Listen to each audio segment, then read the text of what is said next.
Venezuela and Guyana agreed to peace talks.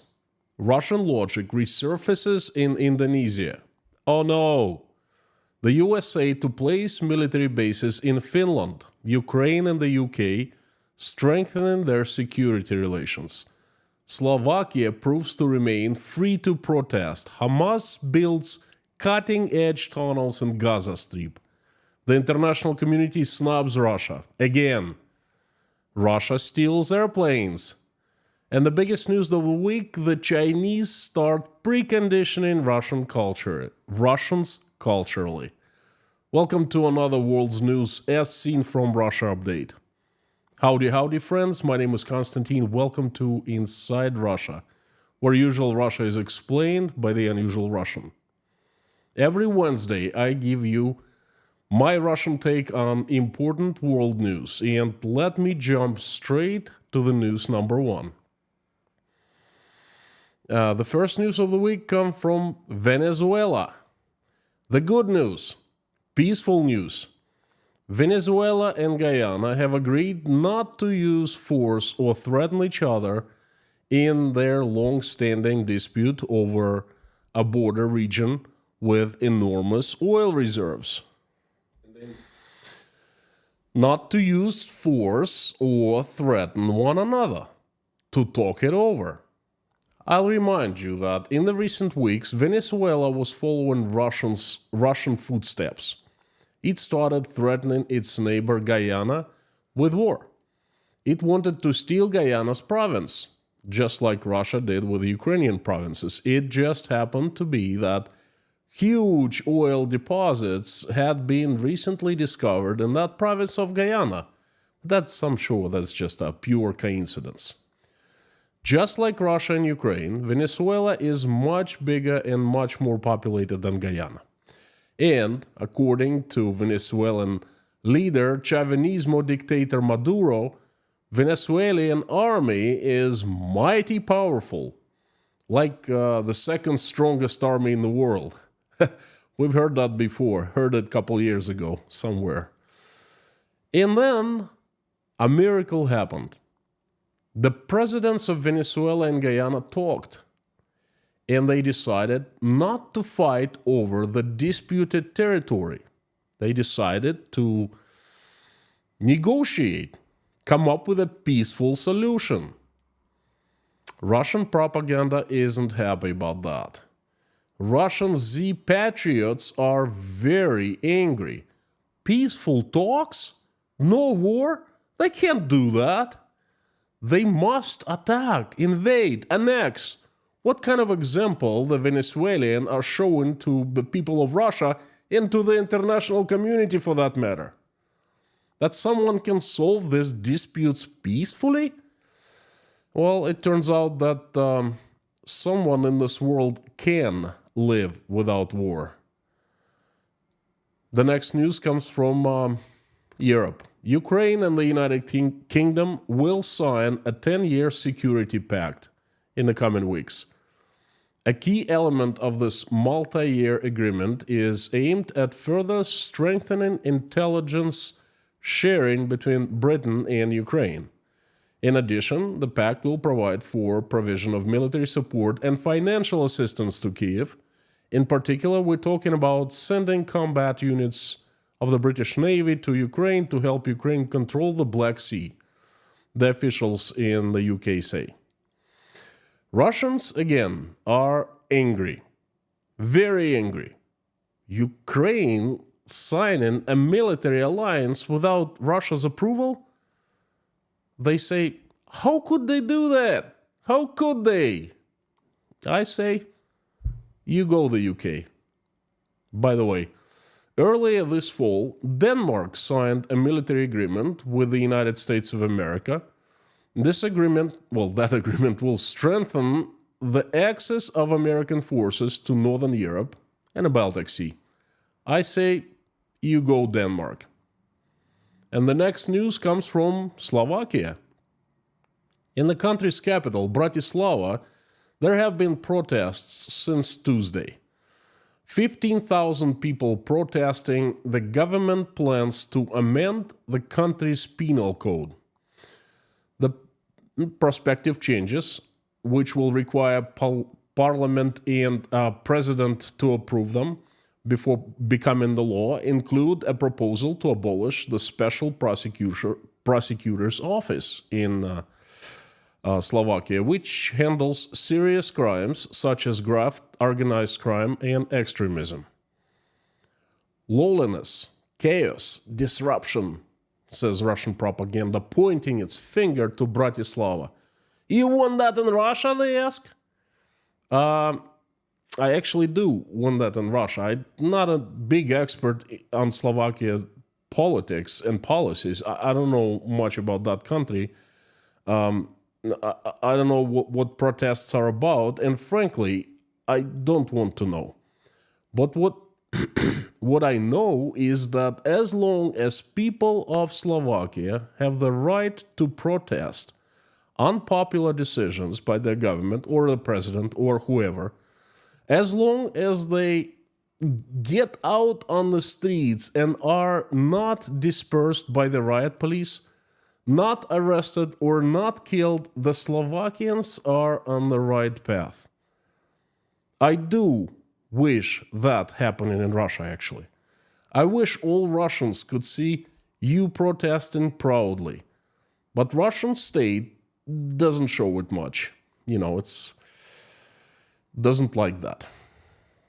The next news comes from Israel, where the military forces of Israel discovered a tunnel in the Gaza Strip. Well, what's the big deal, you ask? There are hundreds of such tunnels built by the terrorists. Just another one, right? Well, wrong. This tunnel really stands out.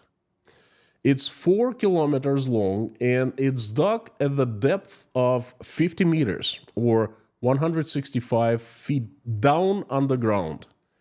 That's approximately the height of a 15-story building. The tunnel is an engineering marvel. It's so large that vehicles could pass through the tunnel. It has a road, it's well lit, and it has a bunch of communication cables running through it. Used by the terrorists to move covertly and stage unexpected attacks on Israel. I have designed and built a thing or two in my life. I've been in the energy business building power plants. I have a pretty darn good idea of how much money, time, and resources it takes to build a tunnel like that 50 meters deep. On top of that, in total secret. We're talking between $30 and $70 million. And that's just one of the hundreds of tunnels that exist in the Gaza Strip. So the next time you ask where the money of the world community aid went in Palestine, here's the answer for you. To the terrorist tunnels. Different countries' taxpayers' money. Your money. The next news comes from Turkey. The new head of the Central Bank of Turkey could not afford housing in Istanbul. No, that's not a joke. It's a real thing. Due to high inflation and rising real estate prices, Hafiz Erkan moved in with her parents. How can Istanbul be more expensive than Manhattan? We couldn't find a house in Istanbul. It's terribly expensive, said Erkan. The financier became the head of the Turkish Central Bank this past June. Before that, she lived in the United States for about 20 years, where she worked for large banks, including Goldman Sachs. Oh, the head of Russia's central bank, Elvira Nabiullina, known for her love of super expensive jewelry that she is proud to show to the public, she must be laughing hysterically, thinking, "Look at her! She can't afford an apartment or a house. Look at her, and now look at me." Well, you know what? As a taxpayer and a voter and a Russian citizen, I like the Turkish way much, much better. I'd rather have Russian officials live on a salary unlike they do now. And the next news comes, well, it actually has smell of the mountains, the Swiss Alps to be exact. Russia will not participate in the annual meeting of the World Economic Forum in Davos in 2024. The reason? The organizers did not send invitation to the Russians for the second year in a row. The Russians are not handshakeable any longer. Well, that's just. And that's what you get for invading other countries, killing innocent people. You become pariah everywhere in the world. No one wants to see you, talk to you, or shake your hand. So, Russian officials, you stay in Russia. The next news is up in the air, or actually down on the ground, grounded.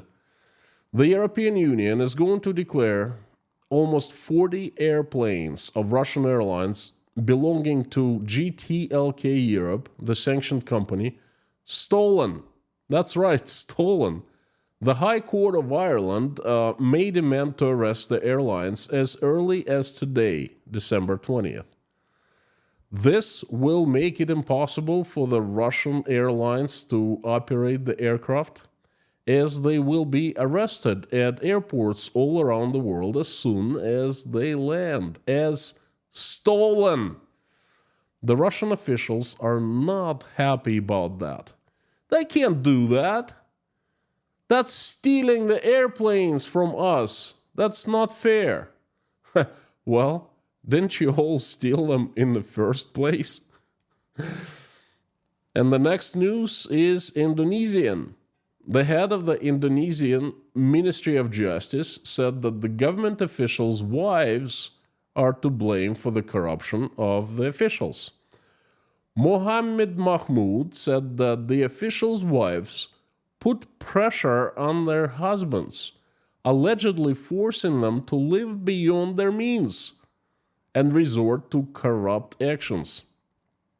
Any research, analysis, studies done, any statistics, any proof of that? Nah, just Mr. Mahmoud's word. Trust him, he knows better, inshallah. I heard that before. That sounds like Russian logic. Ukraine would attack us had we not attacked Ukraine first. What evidence? Trust Putin's word on that. By the way, if you're liking today's news update, please help me spread it by making reposts on your social media accounts. Thank you so much. The next news is promising. The United States of America and Finland have signed a defense cooperation agreement. Well, now, since Finland is a part of NATO, now the US military will be able to deploy 15 military bases in the country. Well, up to 15 if it wants to. This is a new step toward closer cooperation, said Finnish Defense Minister Antti Häkkänen. Good for you, Finns. You are in a great company. Actually, in a great community. I am just absolutely amazed by Russia, who forced you, a previously neutral country, to join NATO. What a bunch of no-good idiots Russian politicians are. Plain and simple. The next news is about Spain. That has become the best country for relocating to and remote work in 2024, according to Visa Guide Rating. That's a web agency. Portugal, which has been the top country for relocation for a very long time, this year fell to the 6th place. They changed the tax laws, things like that. Argentina, Romania, the United Arab Emirates, and Croatia were in the top 5.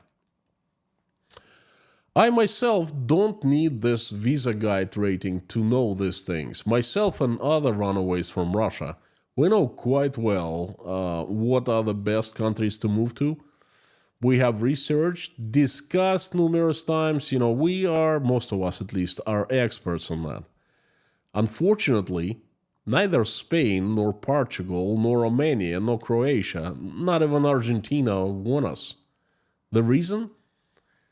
Because we're still Russian citizens. It's sad and disappointing at the same time, but we understand. It's the price we pay for our country's sins. The next news is French. The French parliament has approved a bill to tighten migration rules. Human rights activists call it the most regressive in the last 40 years. The French National Assembly has approved a bill tightening the rules in the field of immigration legislation. In the lower house of the French parliament, 349 senators, deputies, whatever they're called in France, supported the bill and 186 opposed. Earlier, the document was approved by the Senate.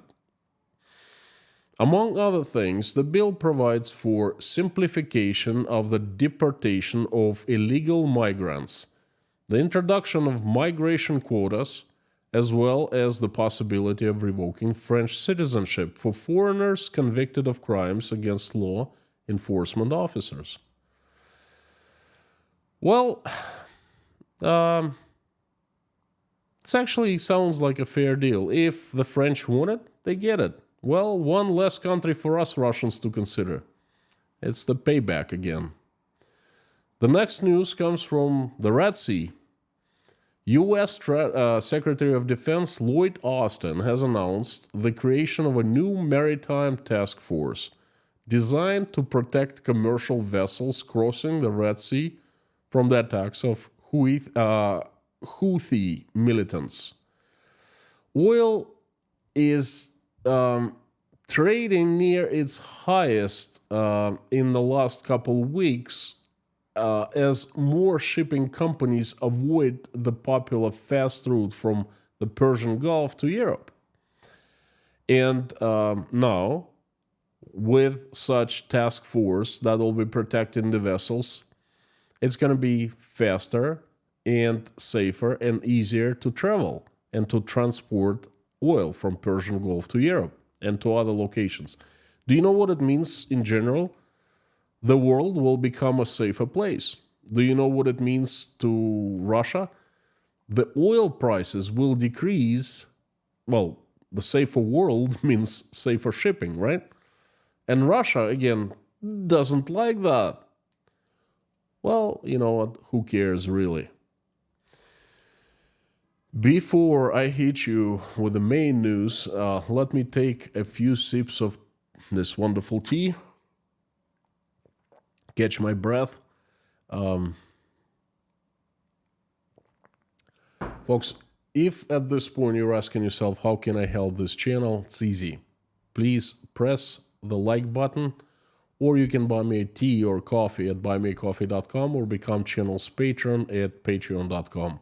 Either way, it would be fantastic, much appreciated. Thank you so very much. And the most important news of the week just happened in China.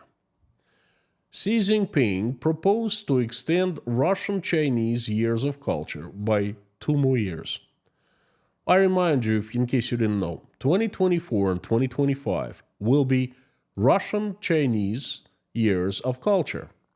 In the next 2 years, Moscow and Beijing will be strengthening their relationship. They will conduct humanitarian and cultural exchanges. According to Xi Jinping, it'll strengthen the foundation of public opinion of friendship between the two countries, passed down from generation to generation. Okay, so 2024 and 2025 have already been decided to be the years of culture, this cultural exchange, whatever.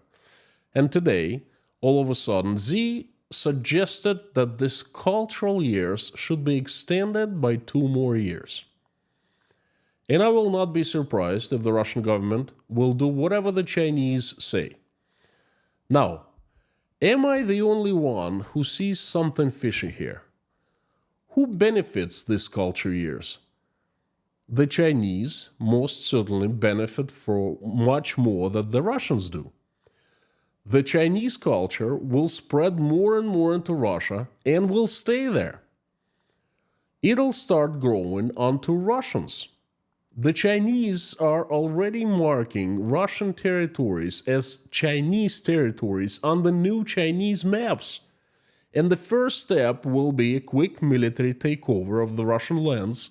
And the second step will be dissolving indigenous population culturally, absorbing it to China, making Russian culture Chinese. That's why the Chinese need this 4 cultural years. That's called preconditioning. Heck, they need this culture years to last for as long as possible. The longer, the better. You know, folks, I used to think that the Russian officials were either blind, uneducated, or stupid, that they were being wrapped around the Chinese finger unintentionally. Now I think that the Russian officials know exactly what's going on. It's just some kind of a deal has been struck between them and the Chinese, and they're doing their part. What do you think? Please let me know in the comments below. It's really important for me to get feedback from you. And if you have any doubts of so-called Chinese friendship towards Russia, this is the latest news from China for you. It just happened, a few minutes ago, literally. It's breaking news. Just came in. Beijing airport today refused to accept flights operated by Russia's second largest airline, Россия Airlines, Aviakompania Россия. It just received a notification from Beijing Daxing Airport about the refusal to accept and service flights until additional requirements are met. The company's request for explanation is being ignored in China. And this is it for today's World's News Update. I suggest now that you please go and check out another video I made, how I was leaving Russia forever. The link is right here. Thank you.